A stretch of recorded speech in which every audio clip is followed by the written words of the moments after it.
اویس صاحب ملحد ہیں، ایتھیسٹ ہیں، دہریے ہیں۔ انہوں نے ایک دفعہ سوال کیا تھا کیسر راجہ اور واجدی صاحب سے، جس کا انہوں نے جواب نہیں دیا۔ سوال کیا تھا؟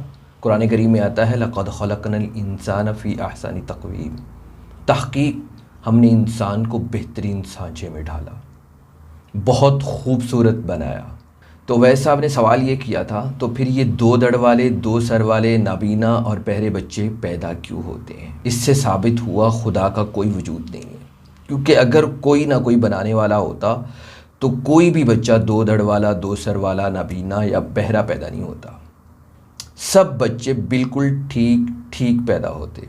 یہ اعتراض کیا تھا اویس صاحب، لیکن اس کا جواب کیسر راجہ صاحب اور واجدی صاحب نے نہیں دیا تھا، لیکن یہ حقیر اویس صاحب اور دوسرے دہریے ملحدین اور ایتھیسٹ کو مخاطب کر کے یہ جواب دینا چاہتا ہے۔ حقیر کا یہ مزاج ہے کہ سوال کرنے والا کوئی بھی ہے، یعنی مخالف کوئی بھی ہے، اس کے ذہن میں بیٹھ کے سوچتا ہے کہ وہ کس نظریے سے دیکھ رہا ہے۔ تو ایسے ہی دہریے ملحد اور ایتھیسٹ وغیرہ جو ہیں وہ سوال کرتے ہیں تو میں ان کے نظریے کے مطابق سوچتا ہوں۔ تو یہ بڑا ہی زبردست اعتراض کیا ہے انہوں نے کہ جب قرآن کریم میں آتا ہے کہ بہترین اور خوبصورت انسان کو سانچے میں ڈالا تو پھر یہ بچے کیوں پیدا ہو رہے ہیں؟ اس سے پتہ چلتا ہے بنانے والا کوئی نہیں ہے۔ 22واں نقطہ راجہ صاحب کا یہ تھا کہ evolution can not explain design like performance. یہ وہی ایوولوشن ہے جس کی راجہ صاحب 34ویں منٹ 49ویں سیکنڈ پر حمایت کر رہے تھے۔ تو راجہ صاحب جو ڈیزائن لائک پرفارمنس ہے نا، اس میں دو سر ایک دھڑ والا بچہ بھی آتا ہے، اس میں تالو کٹا بچہ بھی آتا ہے، اس میں ایک آنکھ والا بچہ بھی آتا ہے، اس میں بازوؤں سے محروم بچے بھی آتے ہیں، اللہ حضل قیاس۔ اس کا پہلا جواب یہ ہے کہ کیا خالق لم یزل نے، یعنی اللہ جل شانہ نے دو دھڑ والے، دو سر والے، نابینا اور بہرے بچوں کو احسن تقویم سے باہر نکالا ہے یا نہیں؟ تو جب ہم نے دیکھا تو پتہ چلا کہ خالق لم یزل نے دو دھڑ والے، دو سر والے بچوں کو احسن تقویم سے باہر نہیں نکالا۔ اس سے پتہ چلا کہ احسن تقویم کا جو مفہوم اویس صاحب آپ نے مراد لیا ہے نا، خالق لم یزل یعنی اللہ جل شانہ کی وہ سرے سے مراد ہی نہیں ہے، کیونکہ دو سر والے، دو دڑ والے، نابینا بہرے بچے پیدا ہونا احسان تقویم کے خلاف نہیں ہے، بلکہ آپ کے اس مفہوم کے خلاف ہیں جو بڑے شیطان نے آپ کے دماغ میں ڈال دیا ہے، اس غلط مفہوم کے خلاف ہیں جو آپ سوچ بیٹھے ہیں۔ اب آپ کے ذہن میں سوال آئے گا کہ اس بات کی کیا دلیل ہے کہ دو دڑ والے، دو سر والے بچے جو احسان تقویم میں داخل ہیں؟ اس کا جواب یہ ہے کہ قرآن کریم میں دوسری جگہ اللہ جل شانہ ارشاد فرماتے ہیں الذی احسن کل شیء خلقہ، وہ ذات جس نے ہر چیز کو انتہائی خوبصورت تخلیق کیا۔ لہٰذا اس آیت کریمہ کے تحت ہر قسم کی مخلوق کی تخلیق بھی آ گئی اور تخلیق کی ہر قسم بھی آ گئی۔ بات سمجھ آ گئی آپ کو؟ یہ دو دڑ والے، دو سر والے اور نابینا اور بہرے بچے آپ کے نزدیک احسن تقویم میں داخل نہیں ہیں، اللہ جل شانہ کے نزدیک احسن تقویم میں داخل ہے، کیونکہ دوسری جگہ اللہ جل شانہ نے فرما دیا ہر تخلیق انتہائی خوبصورت ہے۔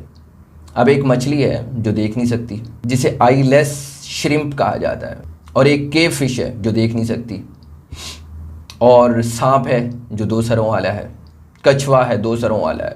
اب اس کو بھی یہی کہیں گے کہ وہ الذی احسن کل شیء تحت داخل ہیں، وہ بھی داخل ہے۔ اس سے پتہ چلا آپ نے جو احسن تقویم کا مفہوم تراشا ہے وہ غلط ہے۔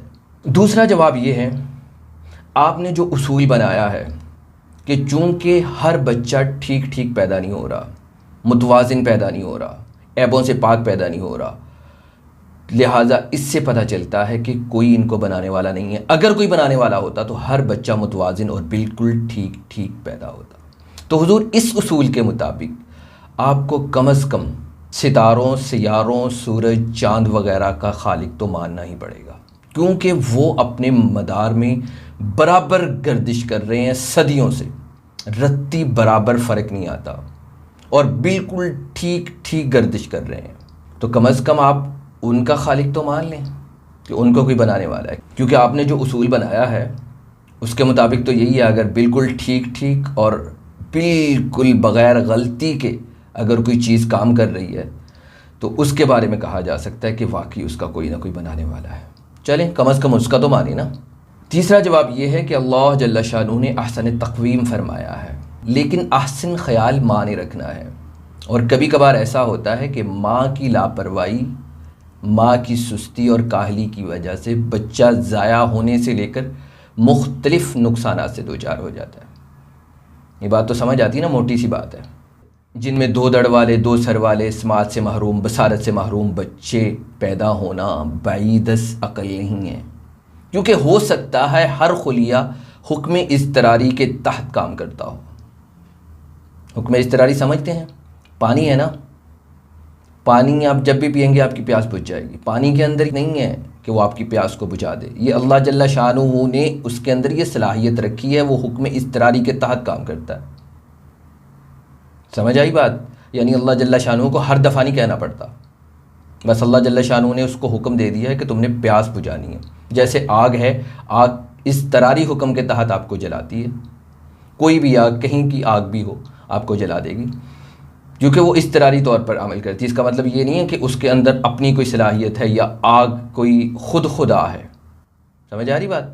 تو آگ، پانی، یہ چیزیں جو ہیں حکم اضطراری کے تحت کام کرتی ہیں۔ ایسے ہی ہو سکتا ہے ہر خلیہ، جسم کا ہر خلیہ حکم اضطراری کے تحت کام کرتا ہو، لیکن ماں کی سستی، کاہلی، لاپرواہی خلیوں کے حکم اضطراری کے تحت احسن تقویم والے کام میں رکاوٹ بن جاتے ہوں، جس کا لازمی نتیجہ عیب اور بیماریوں کی صورت نکلتا ہو۔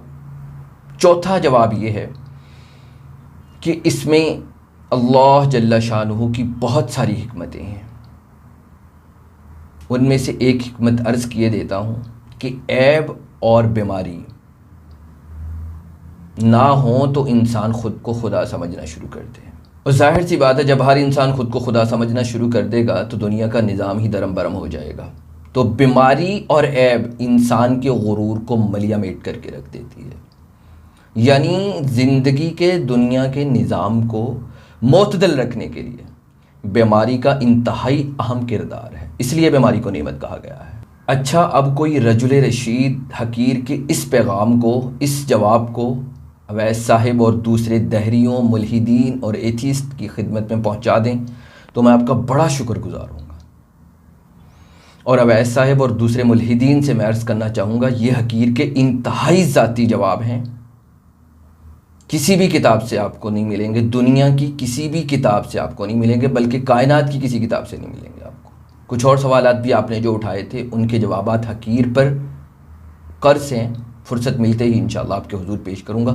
اس کے بعد آپ کی جناب میں آپ کے حضور کچھ سوال رکھنا چاہوں گا اور امید کروں گا کہ آپ ان کے جواب دے پائیں گے۔ اویس صاحب اور دوسرے ملحدین، ایتھیسٹ اور دہری متوجہ ہوں، یہ حقیر ایک بات کی وضاحت کرنا چاہے گا کہ میری دنیا کی اور دین کی تعلیم بالکل نہیں ہے۔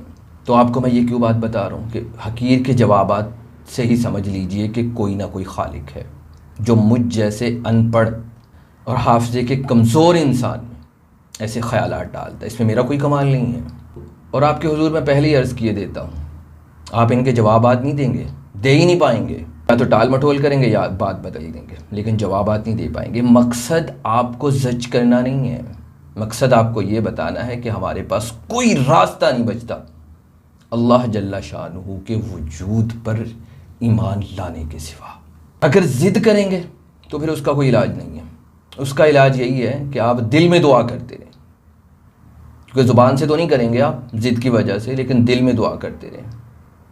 دعا کیسے کریں؟ کہ اگر کوئی اس کائنات کو بنانے والا ہے تو وہ میرا دل بدل دے،